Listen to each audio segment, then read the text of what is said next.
नमस्ते दोस्तों, Nutrich life style अड्डा में आपका स्वागत है।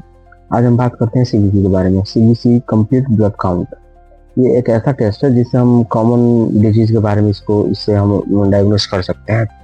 जैसे कि अगर मान के चलिए आपका डब्ल्यूबीसी बढ़ा हुआ है या घटा हुआ है, यानी कि आपके बॉडी में कहीं ना कहीं इन्फेक्शन है, इसलिए वो उसका पैरामीटर जो है कम या ज़्यादा आ रहा है।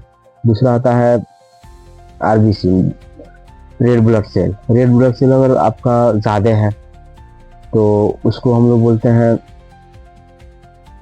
पॉलीसाइथेमिया कहते हैं, और अगर आरबीसी डाउन होता है तो उसको एनीमिया कहते हैं। एनीमिया में भी बहुत सारे टाइप्स हैं, किस टाइप्स के हैं वो डिपेंड करते हैं, और नेक्स्ट वीडियो में हम चर्चा करेंगे। अगर आरबीसी बढ़ा हुआ है, पॉलीसाइथेमिया है आपको, तो इसमें ज़्यादातर होता है कि ब्लड गाढ़ा हो जाता है, चांस रहता है अटैक वगैरह का ज़्यादा चांस रहता है। और एनीमिया है तो उसमें आपको चलने में थकान महसूस होता है, सांस लेने में दिक्कत होता है, बॉडी में कमजोरी फील होता है, दर्द महसूस होता है। और फिर इसको देखते हैं कि कौन सा एनीमिया है। इसमें जैसे कि 5-6 टाइप का एनीमिया होता है, तो फिर इसमें हम लोग बाद में डिस्कस करेंगे।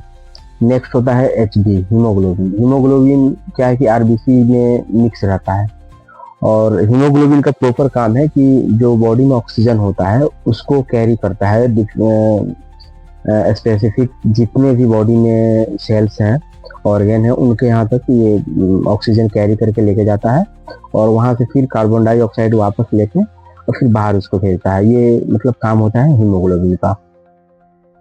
उसके बाद में आता है प्लेटलेट। अगर प्लेटलेट आपका ज़्यादा डाउन है तो आपको दिक्कत हो सकता है। इसमें मलेरिया, डेंगू, टाइफाइड, इस कंडीशन में आपका ये प्लेटलेट काउंट कम हो जाता है, जिससे भी मतलब खतरा होता है, ब्लड में को बैलेंस करने में उसको दिक्कत होती है।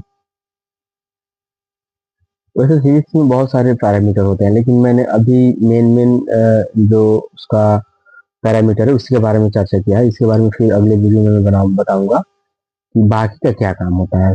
सब कुछ उसमें आपको मिल जाता है जब आप सीबीसी करवाते हो, उसमें डिटेल आपको सब कुछ मिल जाता है। बस पढ़ने का आइडिया होना चाहिए, रिपोर्ट समझने का आइडिया होना चाहिए। इसके बारे में हम बाद में चर्चा करेंगे। तब तक के लिए अपना ध्यान रखिए। Thank you.